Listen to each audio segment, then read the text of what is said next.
Orang yang penuh empati adalah pendengar yang baik, mau mengerti orang lain, dan sudah pasti berhati tulus. Harus penuh kesadaran saat berbicara, karena bicara akan terdengar jelas bagi mereka yang sadar, dan bagi yang tak sadar, bicara adalah kesia-siaan. Semakin tua, saya semakin banyak mendengar nasihat dari yang lebih muda, termasuk anak-anak.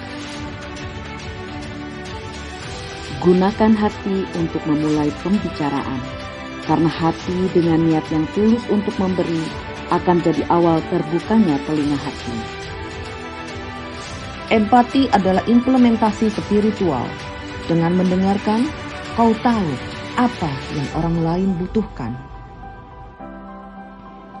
Jika kita bicara tentang nasihat, pastikan kita dulu yang melakukan sebelum menasihati orang lain. Bersikap baiklah pada semua orang. Amati dan dengarkan. Jangan menggurui. Para pembicara tak pernah gentar untuk terus menyuarakan kebenaran. Mereka sudah siap resiko jika tak ada yang mendengarkan. Dengarkan baik-baik pada saat orang lain bicara padamu. Begitulah orang akan menilai dan berbicara tentangmu juga. Sebelum bicara, pastikan kalimat yang kita bicarakan ada dasar ilmunya dan bisa dipertanggungjawabkan. Kita hanya bisa merasakan isi hati orang lain jika kita berbesar hati untuk membuka telinga kita untuk mereka. Jangan banyak bicara pada orang lain, karena sesungguhnya berbicara pada diri sendiri jauh lebih penting. Empati itu hanya mendengarkan dan menahan ruang agar orang lain yakin bahwa mereka tidak sendirian. Tak usah banyak bicara, cukup katakan ya, tanda setuju, atau tidak, tanda tak sepakat. Ketika kita mulai diam, keheningan menyergap. Di sanalah kita akan menemukan banyak sekali pembelajaran.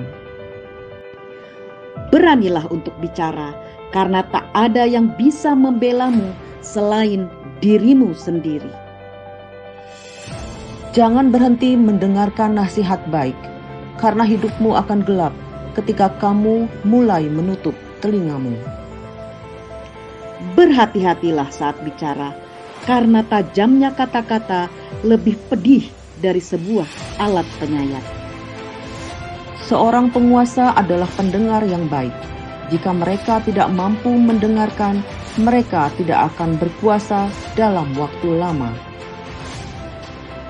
Sadarilah, semua kata-kata yang meluncur akan direkam semesta. Kata-kata yang baik akan dituai baik, namun jika kata-kata buruk terlontarkan, bersiaplah keburukan pun mampu terjadi. Mendengar adalah kemampuan merespon tanpa kata-kata. Diam adalah habisnya kata-kata untuk bicara. Mereka yang sudah diam akan berkata dengan sebuah keputusan yang sangat besar. Keberanian dibutuhkan untuk duduk dan mendengarkan di saat orang lain sedang marah. Doa adalah kata-kata dan kalimat indah yang disampaikan seorang hamba pada pencipta dan penguasa dirinya. Pendengar yang baik tidak hanya mampu memimpin, tetapi mereka tahu banyak hal. Mereka yang mengatakan tak perlu banyak bicara, buktikan saja, karena bukti lebih nyata dari kata-kata.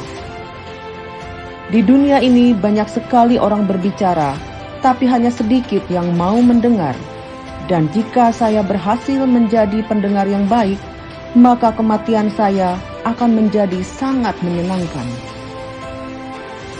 Bersenda gurau dengan kalimat-kalimat menghibur tidak masalah, selama kalimat yang disampaikan tidak menyentuh nilai-nilai kemanusiaan. Pendengar yang baik laksana intan permata, sangat langka dan patut dihargai.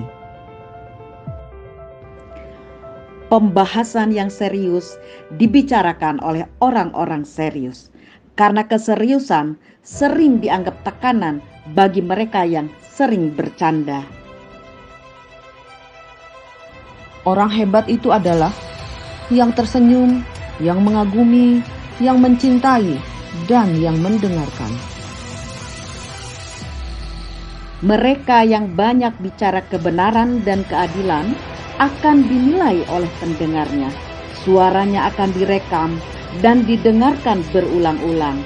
Jika isi pembicaraannya selaras dengan tindakannya, maka respek dan hormat pasti diraih karena mereka punya marwah dan wibawa.